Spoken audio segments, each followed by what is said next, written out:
This is Cast, the bi-weekly podcast featuring history, interviews, arts and culture, sustainability, and the outdoors in the Catskill Mountains and Hudson Valley.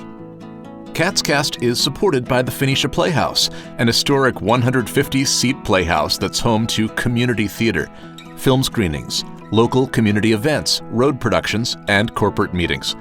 The Playhouse is located in the beautiful hamlet of Phoenicia, New York, convenient to Main Street shops, local eateries, and outdoor activities.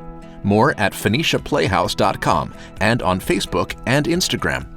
And by the Central Catskills Chamber of Commerce, providing services to businesses, community organizations, and local governments in the Central Catskills region. Follow the Central Catskills Chamber of Commerce on Facebook and sign up for a weekly email of local events at centralcatskills.org. In our last episode, we presented our audio guide to outdoor recreation along the Catskill Mountains Scenic Byway. This week, we've pulled out our arts and culture guide, produced a few years back in association with the Catskill Mountains Scenic Byway. You'll hear from local artists, farmers, musicians, and historians with tips on farms, galleries, museums, and scenery you'll want to mark on a map for your next trip up the Catskill Mountains Scenic Byway, Route 28, from Olive to Andes.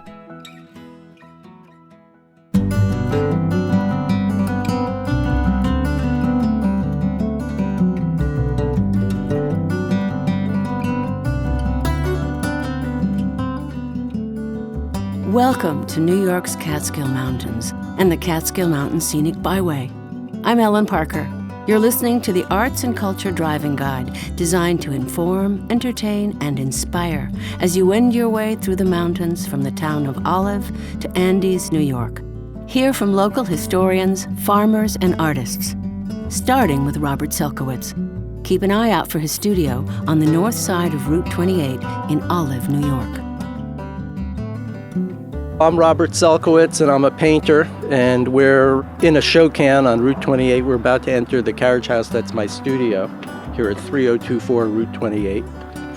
And I do a lot of landscape painting in the Catskills and the Adirondacks and all over the United States. And I've had a home base in the Catskills since 1975 and been in this property on Route 28 in a show can since 1996.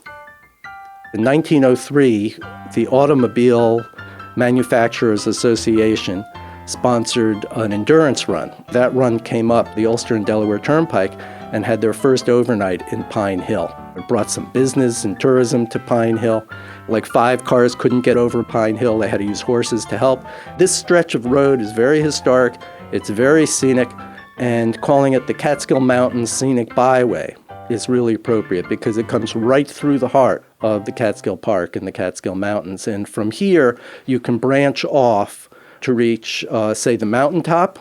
Our Scenic Byway will meet with the Mountain Clove Scenic Byway up along Route 214, a historic Stony Clove road there through the Devil's Tombstone and the Notch.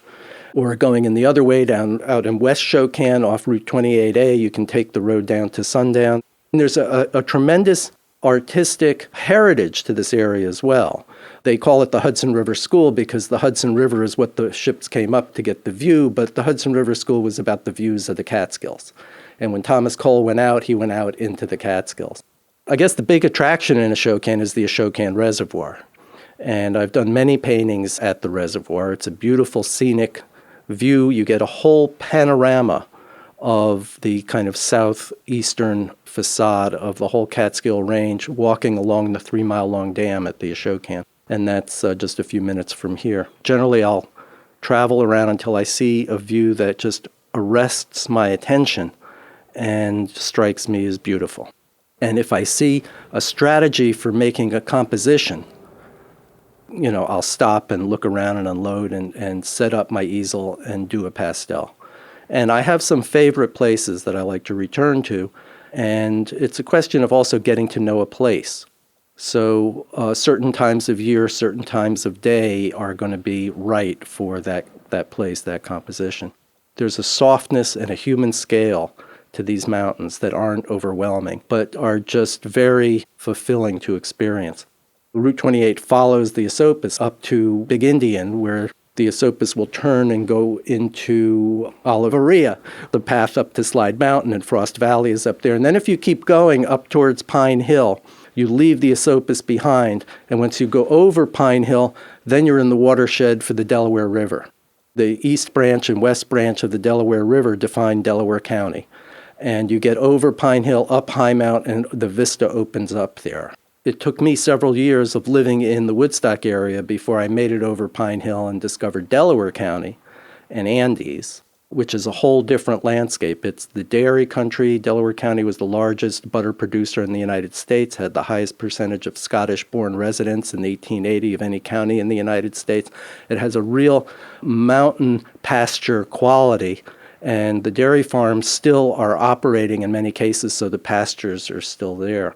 Our section here closer in the Catskills, what farms there were, have been defunct for so many years that the trees have all grown up, and you'll see all of the stone walls going through, but there are no pastures between the walls. It's all second-growth forest.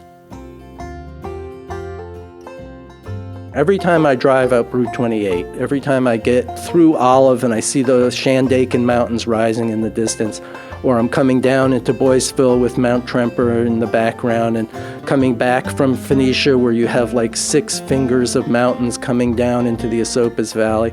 It's just as beautiful as any place in the world to me. To have the experience of being in that landscape and then to capture that experience through pigments on paint, and then to have someone else see that and say, aha, that's like an alchemy. That's the alchemy of art for me, to be able to embody that aspiration for beauty and the experience of beauty as a renewing aspect for the spirit. That's why I do it. It's for our children, their children too. The woodland trails, the mountain peaks, the scenic views. So come with me and walk the land. We'll sing together, hand in hand, and celebrate our Catskill Mountain home. Our stretch of Route 28 from the Olive Town line up to Andes has a great mix of history, recreational opportunities, culture, and scenery. And the creation of the Scenic Byway in and of itself brings attention to that. And one of the things it does is tries to wend its way through the historic communities so that, for example, in Phoenicia, Pine Hill, Fleischmann's, and Margaretville, it detours off the highway to bring you into the historic towns and villages. I am John Duda. I'm a trustee of the Greater Fleischmann's Museum of Memories.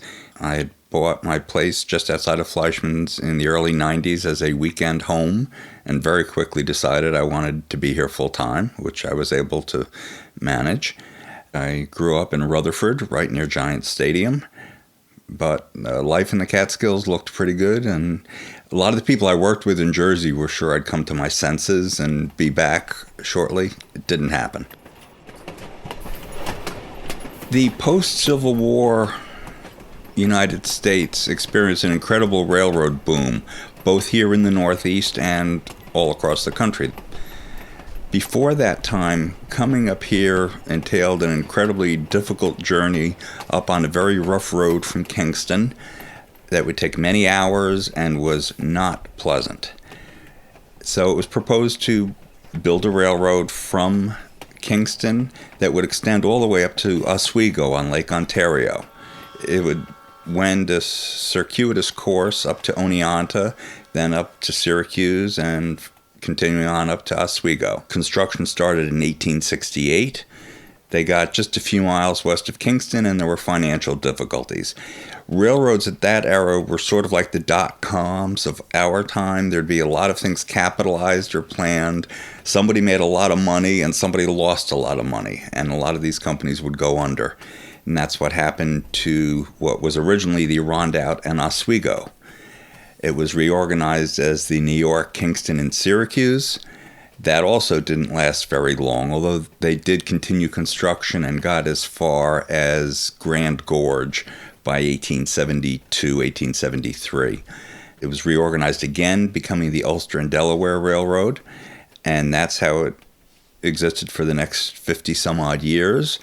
They completed the tracks to Oneonta within about 30 years, and then basically sat on their laurels. The original thinking for the railroad was that it would open up these small hamlets in the Catskills to the outside world, allowing products to come in and local produce to be shipped out. Other than cauliflower, there was not much farming produce that made it out of here. But the area was very good for dairying, so a lot of milk went. Also, lumber and bluestone. A lot of the cities on the East Coast have Catskill Mountain bluestone as their sidewalks, as their curbs, because it was just such a perfect material for that. What quickly became apparent was that people from New York City wanted to come up here, especially in the summers. This is pre-air conditioning New York, and people just wanted out of the hot climate into cooler and supposedly healthier environs. Initially, farmers would just take in boarders, and within about 10 years, they started building hotels. They realized there was enough of a demand for accommodations, a cut above a room in a farmhouse. So by the early 1880s, you have the Grand Hotel being built in High Mount. It was actually built by the railroad, so they not only made money bringing you up here, but they then made money because you stayed in their hotel. And this was one of the 4 most opulent hotels in the Catskills, along with the Catskill Mountain House, the Hotel Catterskill, and the Rexmere in Stamford. If you got off the train at the Fleischmann's train station in 1903, you had your choice of 59 hotels and guest houses to stay in. Just a phenomenal number when you think about it. Pictures from that era show the summer streets thronged with people that you literally could not move. Families would come up for the summer. The husbands would just come up on weekends. They actually called them the husband train. It would bring the husbands up from New York on Friday evening and return them to the city on Sunday night. The family would stay up for the rest of the summer and enjoy the healthy climate and whatever activities their hotels were providing. What had been the Ulster and Delaware ran with passengers until 1954 and continued as a freight line until 1976. The stations you could see today in Fleischmann's, the original freight house from the 1870s is still standing. In Arkville, there's still the station standing. And in Roxbury, what had been the station is still there and now serves as the Ulster and Delaware Railroad Historical Society Museum. The most well-preserved and historic would probably be the Phoenicia station. That is a classic U&D station from that era and now serves as the home for the Empire State Railway Museum. We'll cover Empire State Railway Museum and Rail Explorers in an upcoming episode of CatsCast. My name's Justin Kolb. I'm one of the co-founders of the Phoenicia International Festival of the Voice. And these days there are really 2 couples running it, and that is Louis Odie and Maria Totaro. Louis was 11 and a half years with the Met and a couple of years with City Opera. And Maria, she's been all over the world. Louis and I met doing a fundraiser. We became friends, and it came to our attention that the Phoenicia field, it had no playground equipment. So the kids needed playground equipment, and we decided, well, let's have a fundraiser concert. Between 500 and 600 people show for the performance. And we have never looked back.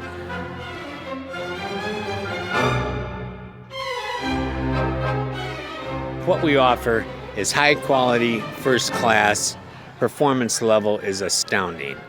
It's a 10 on a 10 system, I guarantee you. And we feel quite strongly about the quality. If we have the quality, that's number one. too, a vested interest on the part of community. Our community builds our stage. Our stage is 2,500 feet. That's a huge stage. It holds both the orchestra, the staging area, and a backstage area. And the community comes out. We'll get 35 people, and they put this sucker together. It's all wood and screws, and they disassemble it. We have 55 families that house artists for us and take care of our artists, feed them breakfast, feed them lunch if they're going to be back at the house for lunch. And every day at 5 o'clock, we have probably a dozen people that cook wonderful food, and then all of our artists, everybody eats together at 5 o'clock every afternoon, unless you're involved in a rehearsal. The vested interest of this community is impressive. I think overall we have 23 events, and it's at 6 venues this year, sometimes 7. And they're spread throughout the hamlet, and you can walk from every venue to every other venue, which makes it nice. Venues are the Wesleyan Church, which is on Main Street. There's a Methodist church that's a block off Main Street. There's a Railway Museum that's a block the other way. Shandaken Theatrical Society, which is a wonderful old-fashioned theater. And the church, the Catholic Church, also on Main Street. We do have other streets, but all the action is on Main Street. And the field is nestled in the wonders and magic of Mount Tremper, and it's absolutely gorgeous. You get an opera singer from the Met sings here. He and or she want to come back. And they'll tell us, look, I got to do concerts. If you can move the opera to July, I'll come out here for nothing. Their agents don't always like that. If one, looks down Main Street, every retailer loves us. And we love every retailer. You're going nowhere unless the community, business and otherwise, it has a vested interest in what it is you're doing. We are all with the same family. They are our collaborators. And one of the things that we've been striving for, and we're finally up, we have 20% local talent. It's amazing how much talent is out here in these there hills. We celebrate the magic and wonders of the human voice, both spoken and sung. We have plays, we have readings, wonderful operas, sometimes 2 operas a year. We also had Inuit singers that came down to us from Hudson Bay. We've had outrageous plays. We've done original works. We have events at our office on 90 Main Street in Phoenicia that are year-round. And they're not all fundraisers. Most of them are not fundraisers. Look up Phoenicia. It's a weird name. PHOENICIA. VoiceFest.com.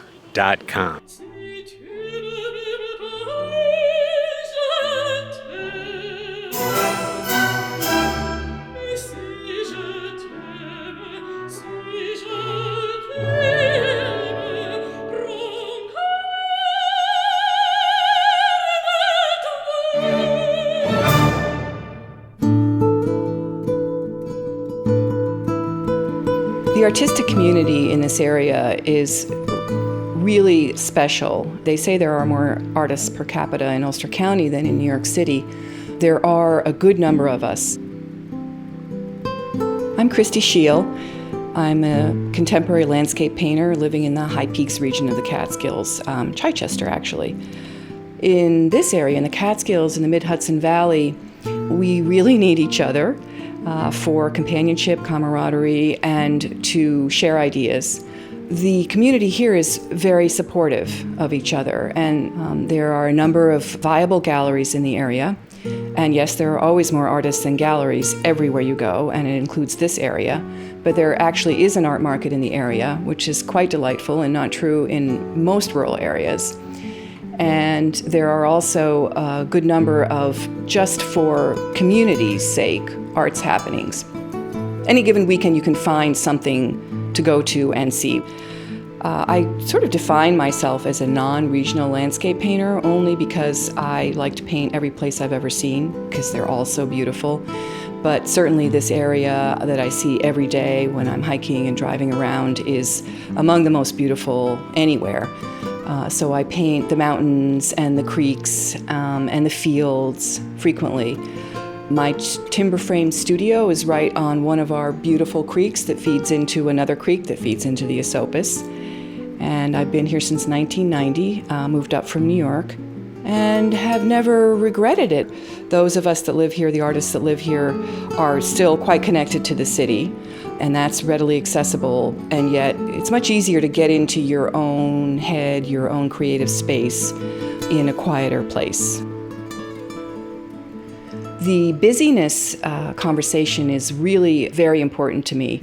Sometimes I feel like as I'm working that what I'm capturing both in the process and in the outcome is a sense of being suspended between two breaths. I feel like we are really overwhelmed in our lives with stuff, with too much in our schedule, too much in our minds, too much in our house, too much in our studio perhaps.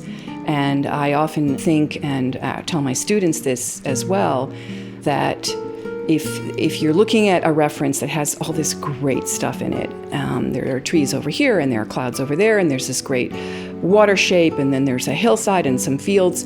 If you put all of that in, it's going to compete for attention and you're not going to see it as well.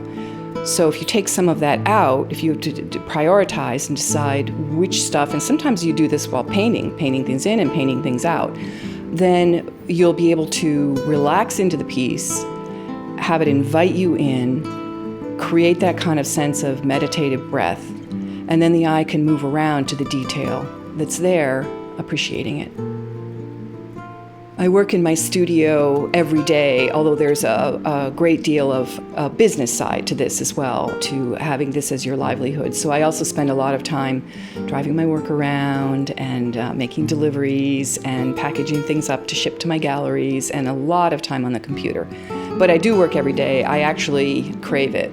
And that's something that takes years to develop as well. In the early years, artists find that there's a resistance to going into the studio no matter how much they love being an artist and are intent upon it.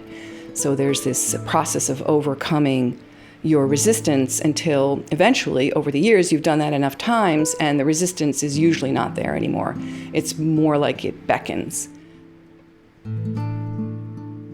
Christy Shield's been a long-time customer.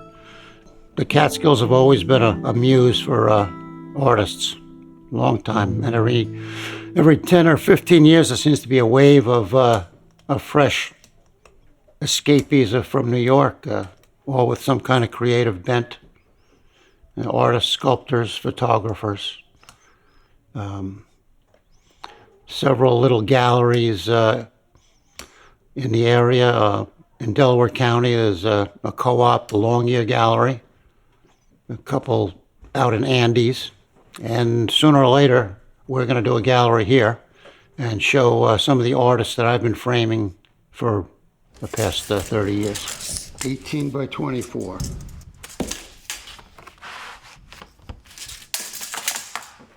This is Jeff Rogers from Jeff Rogers Picture Framing in Pine Hill, 300 Main Street, Pine Hill, New York.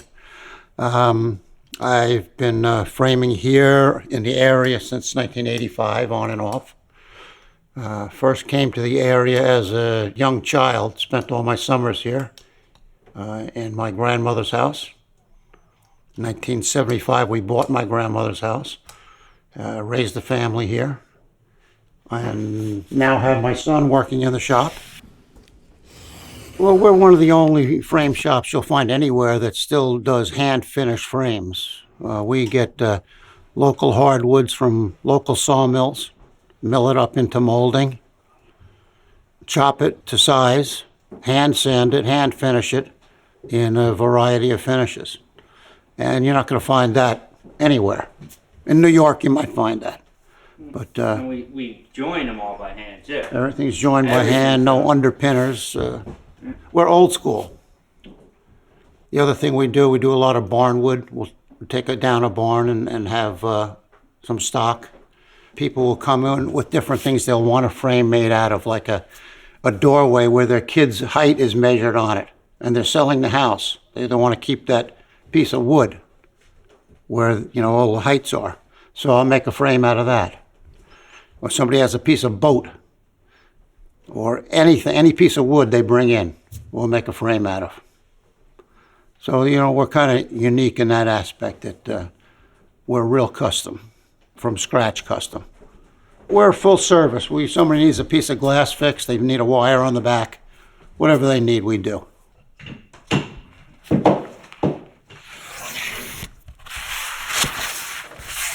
Stay tuned to visit an 1870s cider mill, tour a vodka distillery, and paint alongside a Catskill creek.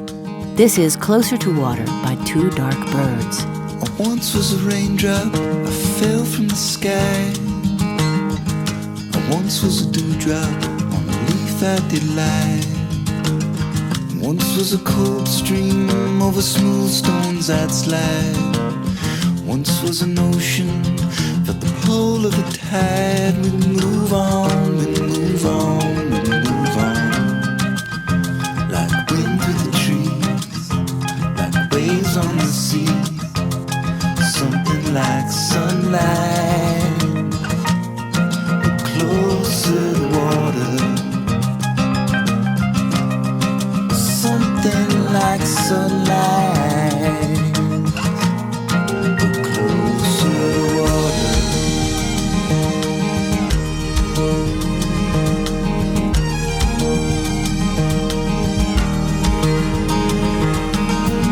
I once was a great lake, my shores choked with ice. I pounded the beaches under gunmetal skies. The snow fell like lashes and the waves stacked up high. When the spring flows broke open, but the sun like a sigh. We move on, we move on, we move on. Like wind through the trees, like waves on the sea. Something like sunlight, but closer to water. Something like sunlight, closer to water.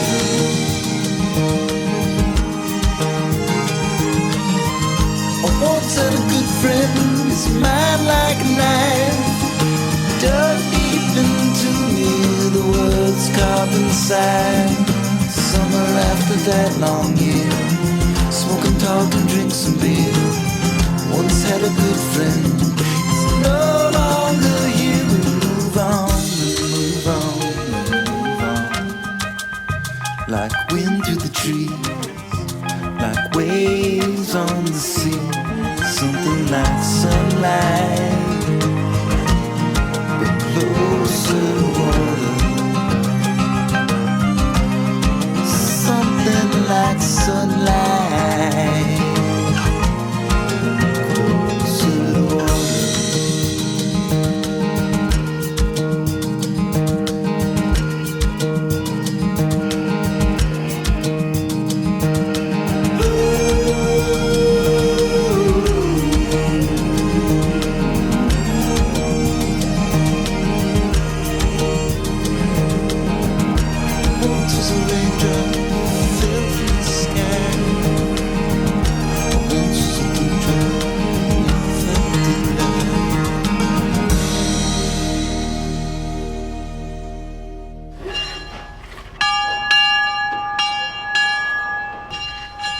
That was the dinner bell. You had 3 meals on the farm. You had breakfast, you had dinner, which was the noon meal, and you had supper.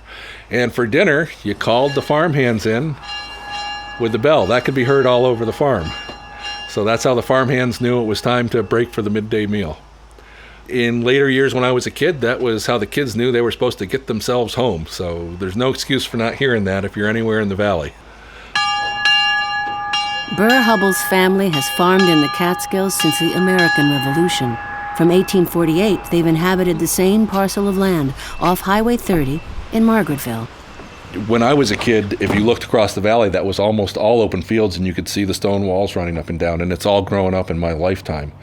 I remember when there were meadows, when they were the night pasture and the day pasture for the cows. Once we got rid of the cows in the 60s, nature took its course. For years, we had great blackberry picking on the farm because the berries were one of the first things to invade the fields, and then along came the saplings, and now we've got a lot of maple trees. We make maple syrup here on the farm. That's one of our winter activities. We put out about 1,200 taps, and this year we made about 300 gallons of maple syrup. Each generation finds its own way to make money here on the farm. It started out as a subsistence farm. When the railroad came through, it became a farm which could sell to one of the largest, fastest growing markets in the world, New York City. That continued up through the 20s when refrigeration came in, and instead of New York City relying on areas that could ship within a day or so, it then put these farms in competition with farms all over the world. But as farming declined, you find other things to do. When the cows were sold here in the 1960s and the dairy was gone, they started selling lumber and building supplies because people were moving up from the city and building camps and second homes and that sort of thing. And for a generation, that's what was here on the farm was a building supply store. When the building boom kind of ended, the natural progression was into construction, and now we run a construction company. We don't know what the next generation is going to do, but we didn't know what we were going to do when we got started, and we found our way, and we're hopeful that the next generation will find its way. What the water does is it cools the engine. There's a water-cooled jacket around the outside of the engine, and we run spring water through there from our spring up on the hill. This is what's powered the mill for the last 100 years. Most of our wood cutting that we do these days is just demonstration. This mill was efficient for a late 1800s mill. It isn't efficient or practical today to operate it as a mill. But it is good for restoration projects. When the round barn was constructed, some of the lumber that was used in that construction was milled here in this mill. That's the Pacatacan Farmers Market just up the road.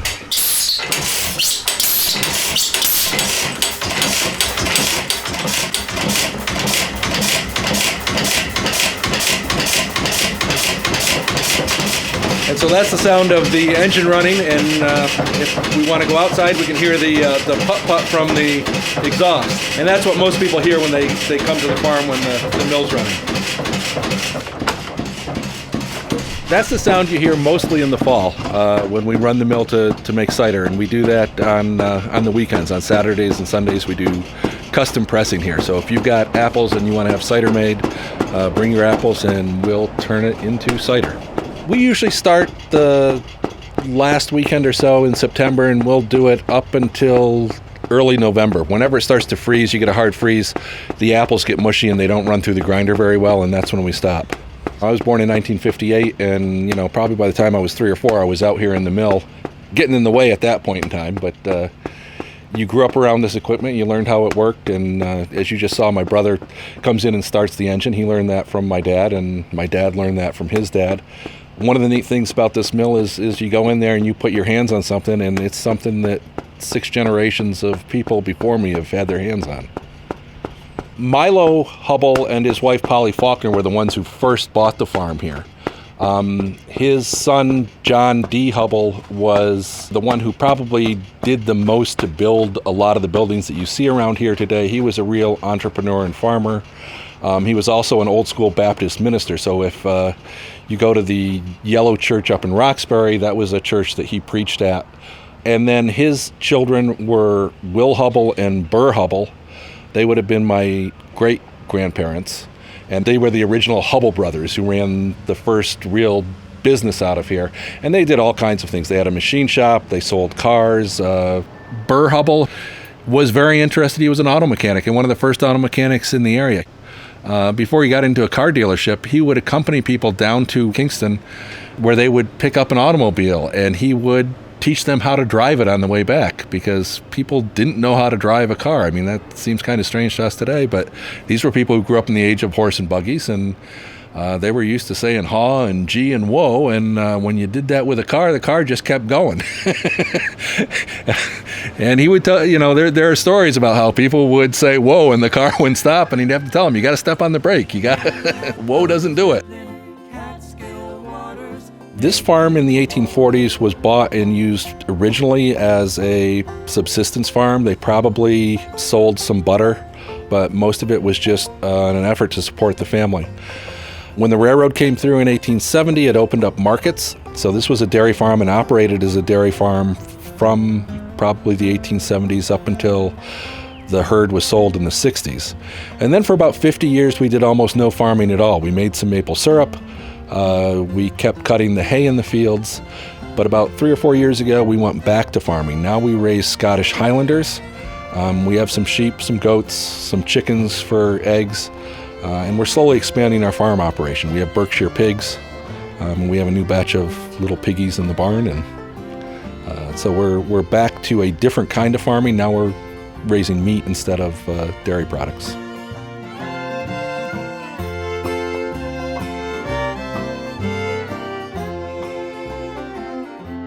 One family has been here for a century and a half or 6 generations, engaged in a variety of businesses, and those businesses reflect what went on typically during those time periods that they lived here. And a lot of it's still intact, everything from the 1870s mill, but we show the transformation as well. We run a modern, top quality excavation contracting company.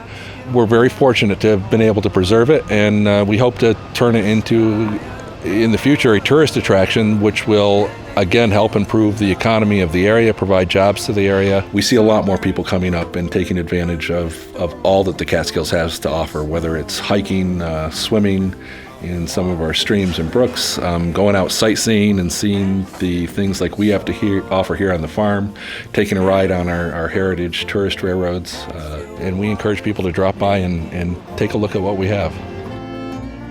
Let those rippling Catskill waters make you whole.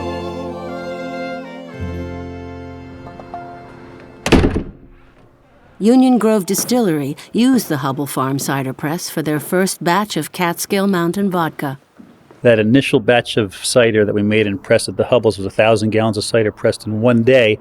We started at about 7 o'clock in the morning and ended at about 10 o'clock at night. The Hubbles were very excited to press all that cider in one day. They told us to never come back and press that many apples in one day again, ever. 500 bushels of apples in one day on the Hubble press. Yeah, so you're in the tasting room right now. This is our cocktail lounge tasting room. We have live music. So I'm Brian Mulder. I'm Todd Pascarella, and we're the owners of Union Grove Distillery in Arkville. And we've gotten a lot of calls from people that say, can we bring our kids, because it is a distillery where we make alcohol. And when we tell them that there's a kids' room, they hang up the phone. We don't even say goodbye. They're here in 10 minutes, and the kids have something to do while they're taking a tour and having a taste. So it works out pretty good. You know, we're family people ourselves, so we try to make it really open to people to bring their whole families in, so that, you know, parents get to enjoy grown-up stuff while the kids are not completely bored. And actually, a lot of kids come back on the tour and look around at all the neat science stuff we have back here, and they're kind of impressed. So it's cool to see that. We met in the construction field. We both are building science guys and energy auditors, and Todd was a cellulose insulation guy, and I was a spray foam insulation guy. And we met at some different conferences, and we became good friends from that, and then worked on this plan to start up a distillery. A logical next step from, yes. from spending your day in an attic insulating to what else could we be doing with ourselves. It's you know, much more putting our imaginations to mind, and this is what we came up with as our a little less impact on our bodies.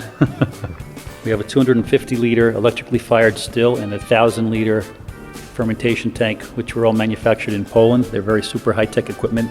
It really helps us to make a great product. Trying to decide on the best name for the distillery itself, we literally passed by the sign that said former site of Union Grove along the Propacton Reservoir, and both agreed instantly that it would be a great name, would be a great story to use the town name that no longer existed. And of course, what is so relevant there is the reservoir and the water in the Catskills, which is a huge part of the history of this area. It affects virtually everything around here. So we decided to try to incorporate local stream names into our product names, keeping with the theme of the water. And so Black Creek it's an alliteration because it starts with a V and vodka starts with a V. So we thought it'd be a place to start. Look for a lot of local stream names and locations and lore in our story. My name is Michelle Cedrain. My name is Alex Travis, and I'm a member of the East Branch Delaware River Plein Air Painters. It's French, and my French is not. Plein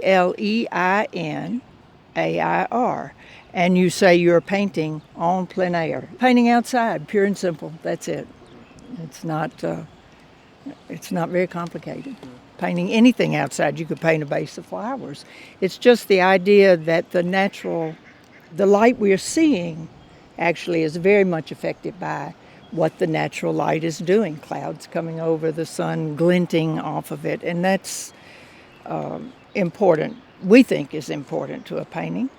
And plus, it's our way of enjoying the outside. I'm not much of a hiker, but I love to paint outside. Plein air painters all over the country are involved in preservation and landscape preservation and conservation, in preserving our habitat and our buildings and our history.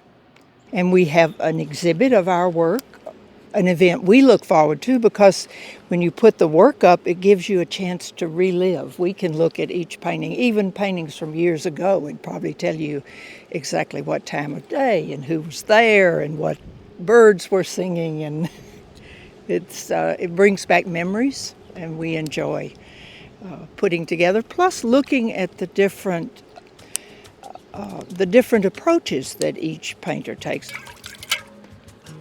When I was 4 years old, my mother decided that she wanted her daughter to know that milk did not come from bottles. And so she brought me up to Dry Brook, which is just behind Todd Mountain, through which 28 runs. And we spent an entire summer there. We knew it as the Todd Farm.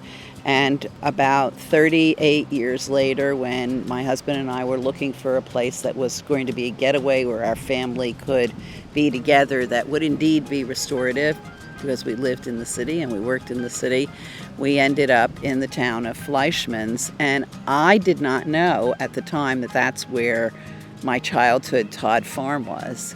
So it was meant to be. And I found that this area was so comfortable to paint outside in.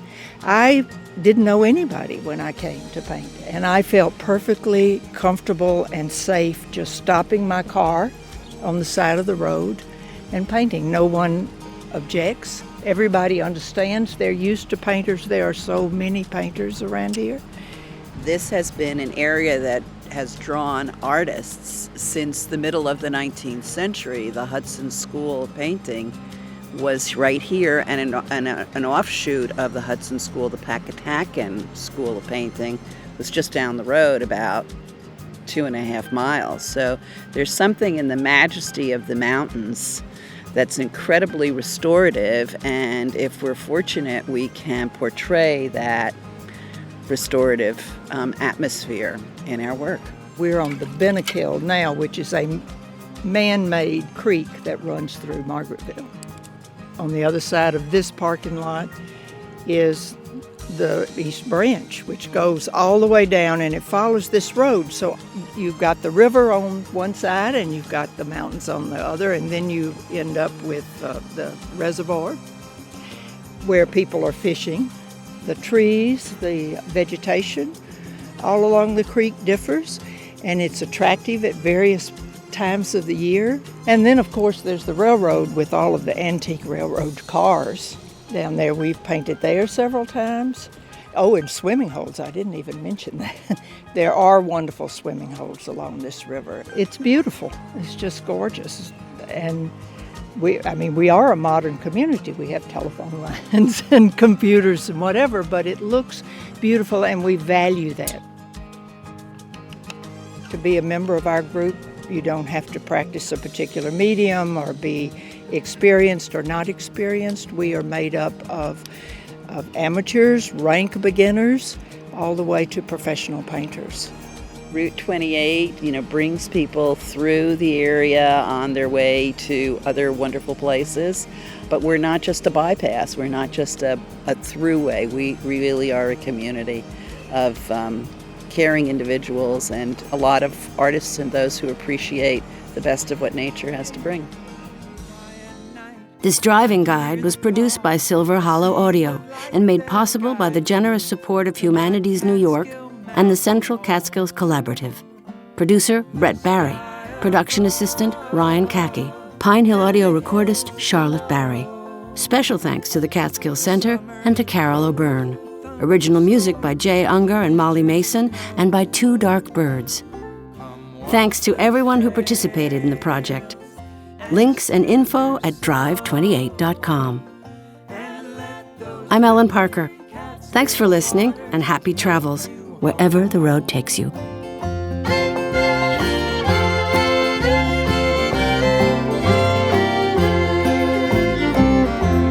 Old John Burroughs, he wrote about these hills and how he loved to tramp through all the rocks and rills where the birds are singing in the trees, the leaves are dancing in the breeze. He taught us how to love our Catskill home. The sky above and the hills below, the summer's rolling thunderstorms, the winter's snow. Come walk the trails and soothe your soul, and let those rippling Catskill waters make you whole.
Children too.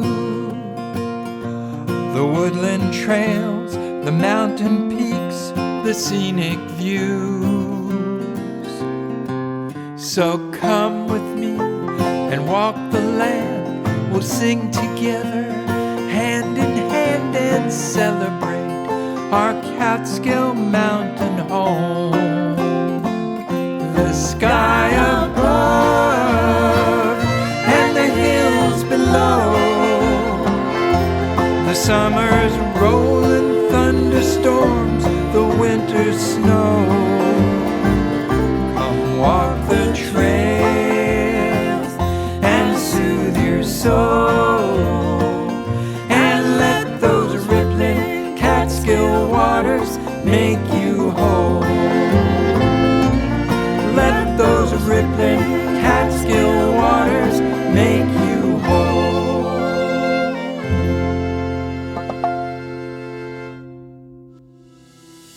Catscast is a production of Silver Hollow Audio. Please be sure to subscribe wherever podcasts are found for free and automatic delivery every 2 weeks. Until next time, you can find us on Instagram at Catscast. Thanks again to our local sponsors and to you, our listeners, for your contributions to the show. If you'd like to contribute, just go to catscast.com and click Support. Until next time, I'm Brett Barry. Thanks for listening.